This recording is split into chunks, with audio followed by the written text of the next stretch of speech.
믿음으로 사는 삶이란 신약 성경의 가장 중요한 구절 중 하나는 의인은 믿음으로 말미암아 살리라이다.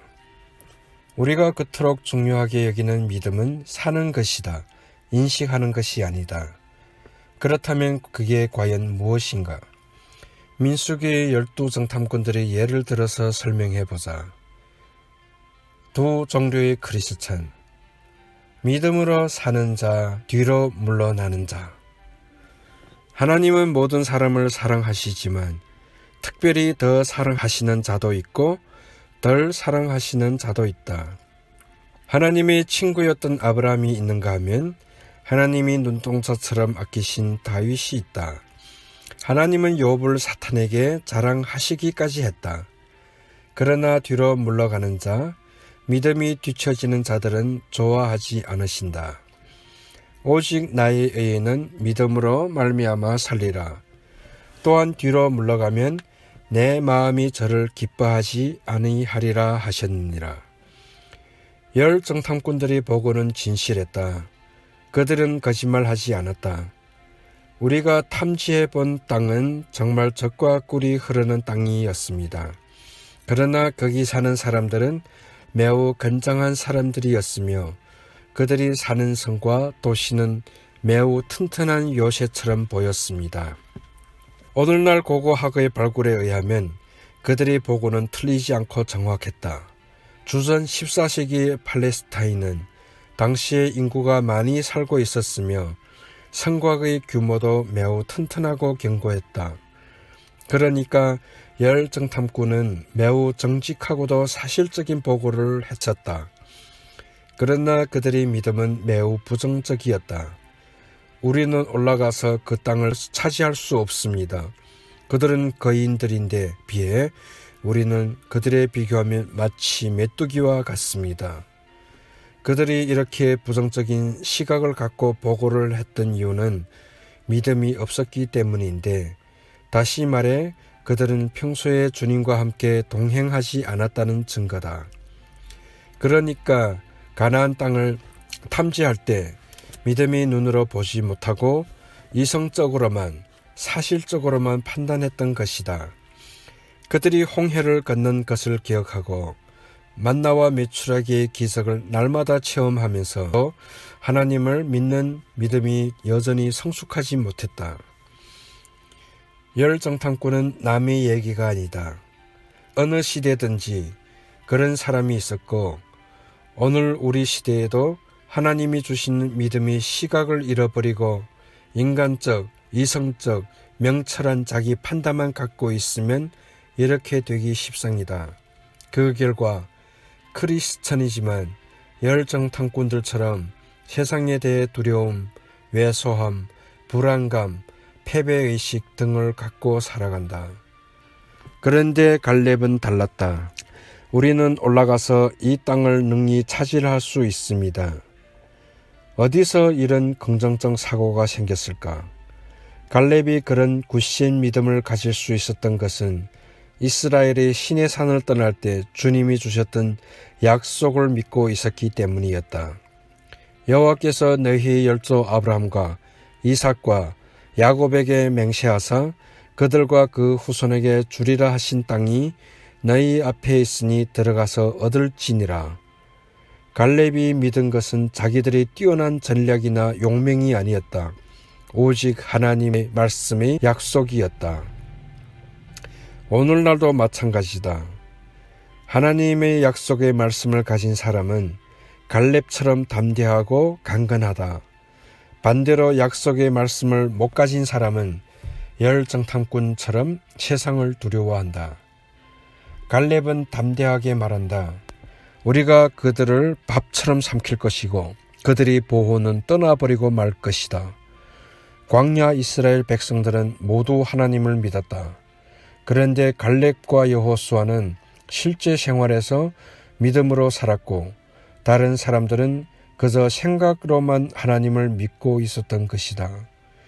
믿음으로 사는 것이란 유명한 달라스 신학교에는 유명한 하워드 핸드릭스 박사가 계신다.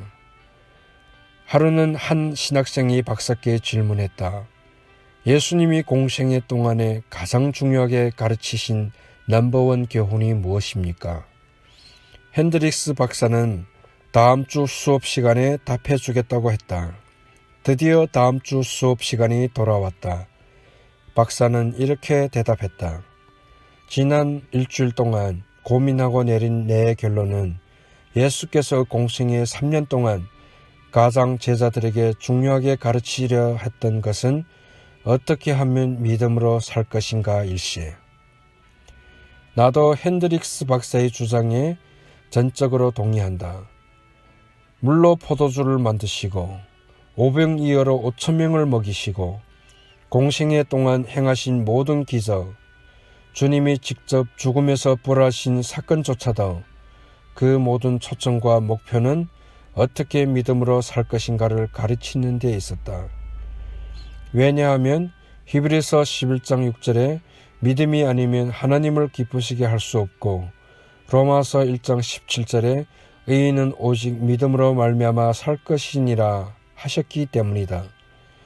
믿음으로 사는 것이 그렇게 중요하다는데 그렇다면 그게 과연 무엇인가? 그것을 알아야 내가 믿음으로 살 게 아닌가? 오늘 본문인 갈렙을 통해서 한번 설명해 보자. 제자도의 위험을 기꺼이 감수한다. 믿음으로 사는 길은 언제나 위험이 뒤따른다. 왜냐하면 그것은 뒤로 물러가지 않기 때문이다. 믿음으로 사는 것과 뒤로 물러가는 것은 결코 같이 갈 수 없다. 오직 나의 의인은 믿음으로 말미암아 살리라. 또한 뒤로 물러가면 내 마음이 저를 기뻐하지 아니하리라 하셨느니라. 여러분이 다니는 학교에서 전도해 보시라. 얼마나 위험한 일인지. 또한 여러분이 직장에서 상사에게 저는 이렇게 못하겠습니다. 이것은 손님을 속이는 일이라서 안 됩니다. 그렇게 해보시라. 얼마나 위험한 일인지. 이런 예는 100가지도 더 들 수 있다.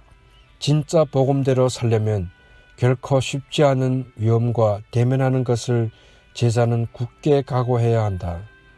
그러나 믿음으로 사는 사람은 사람보다 하나님을 더 두려워하고 먼저 하나님의 명령과 계명에 따른다. 그것이 세상 권세와 일치하면 다행이나 어떤 때는 세상 권세와 어긋날 때가 있다. 그때 우리는 믿음의 시험에 직면하는 것이다.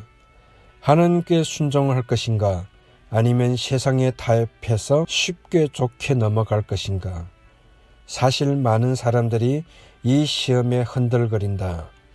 이 시험, 위험을 극복하고 믿음으로 살기는 결코 쉽지 않다.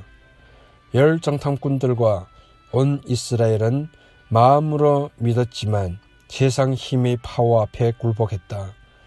그런데 여호수아와 갈렙은 위험을 감수하고 믿음으로 걸었던 것이다. 죽으면 죽으리라며 하나님의 약속을 믿고 올라가서 취하자고 말했다. 다윗도 골리앗 앞에 나아갈 때 믿음으로 나아갔다. 히브리서 11장의 모든 믿음의 영웅들은 한결같이 믿음으로 살았다. 느헤미야가 성벽 재건할 때도 위험이 넘쳤지만 믿음으로 행했다. 하만이 다 죽이려 날뛸 때에도 에스더는 믿음으로 나아갔다. 아브라함이 이삭을 바칠 때 믿음으로 부딪혔다. 다니엘과 세 친구들은 믿음으로 나아갔다. 쪼그라들지 않았다. 미국의 영적 대강성 운동이 일어날 때도 조지 휴필드 등 그 주역들은 여러 위험에 직면했었다. 그러나 그들은 위험을 대면하면서 믿음으로 나아갔다. 선교사들도 언제나 위험을 직면했지만 하나님께 순종해서 믿음으로 나아갔다. 밥 엘커드가 노스 캐롤라이나 채플힐에서 조롱과 핍박과 비웃음에도 불구하고 계속 전도했기 때문에 오늘날 그의 전도를 받은 내가 지금 이렇게 목회하고 있다. 만약 그렇지 않았으면 나는 지금 여러분의 가족 중 불신자에게 전도하는 위험을 기꺼이 감수하시라. 그것은 위험한 일이지만 그래야 핍박 후에 결국 좋은 결과와 열매를 거둔다. 하나님은 이미 다 알고 계셨다.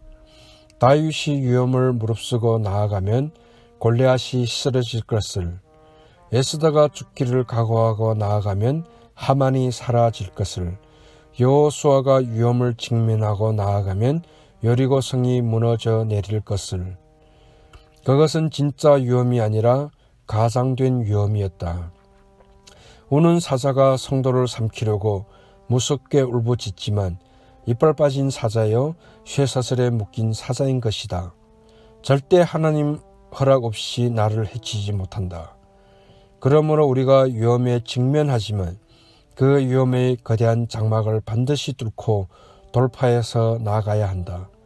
그것은 실제로는 종잇장같이 얇은 것이다. 여러분, 오늘날 많은 사람들이 주님을 믿는다. 그러나 히브리서 11장의 믿음의 조상 반열에 서는 것은 결코 아무나 서지 않는다. 그들은 모두 주님을 따르는 위험을 기꺼이 직면한 사람들이다. 예수님이 공생애가 그랬고 바울이 그랬다. 이렇게 하나님만 두려워하고 하나님께 먼저 순종하는 사람, 즉 믿음으로 사는 사람을 주님은 존귀하게 여기시고 높이신다. 나를 존중히 여기는 자를 내가 존중히 여기고 나를 멸시하는 자를 내가 경밀히 여기리라. 나와 여러분의 믿음이 위험을 피하지 말고 기꺼이 직면해서 참된 믿음의 조상의 반열에 들어가게 되시기 바란다.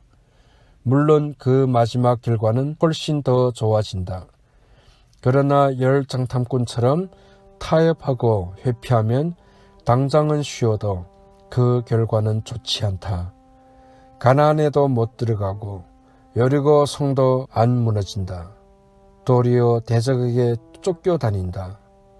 하나님도 그런 사람을 경멸히 여기신다.